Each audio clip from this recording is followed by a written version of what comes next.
সরাসরি ট্যুরিস্ট ভিসার নিয়ম শিথিলকরণ। সর্বশেষ সংবাদ আজকের পত্রিকায় ১৬ই আগস্ট ২০২৫ তারিখে আজকের পত্রিকায় দেওয়া হয়েছে এই খবরটি।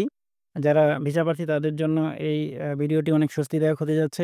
যারা নতুন দর্শক তারা আমাদের এই চ্যানেলটি সাবস্ক্রাইব করে একটি লাইক দিয়ে রাখবেন এবং আমাদের সঙ্গেই থাকবেন শেষ পর্যন্ত। ভিডিওটি না টেনে দেখার অনুরোধ রইল।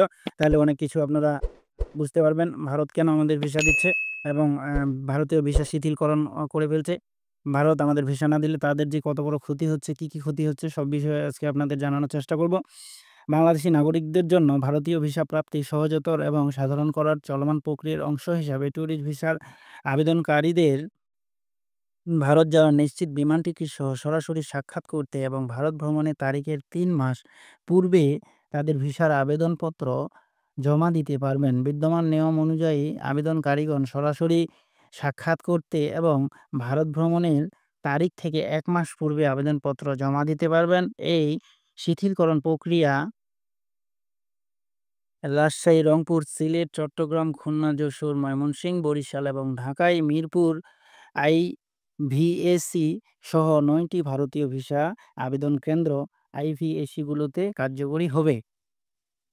সরাসরি ট্যুরিস্ট ভিসা স্কিমটি ২০১৬ সালের অক্টোবরে ঢাকায় মহিলা ভ্রমণকারী এবং তাদের পরিবারের সদস্যের জন্য প্রথম চালু করা হয়, যা পরবর্তীতে সকল আবেদনকারীর জন্য ও ঢাকার বাইরের সকল আইভিএসিতে সম্প্রচারিত করা হয়। এই স্কিমের আওতায় আবেদনকারীগণ নিশ্চিত বিমান টিকিট সহ ট্রেন এবং অনুমোদিত বাস সার্ভিস সরাসরি সাক্ষাৎ করতে পারবেন এবং তাদের নিজেদের জন্য ও তাদের পরিবারের সদস্যর জন্য ৯টি আইভিএসিতে কোনো পূর্ব নির্ধারিত অনলাইন অ্যাপয়েন্টমেন্ট তারিখ ছাড়াই ট্যুরিস্ট ভিসার আবেদনপত্র জমা দিতে পারবেন।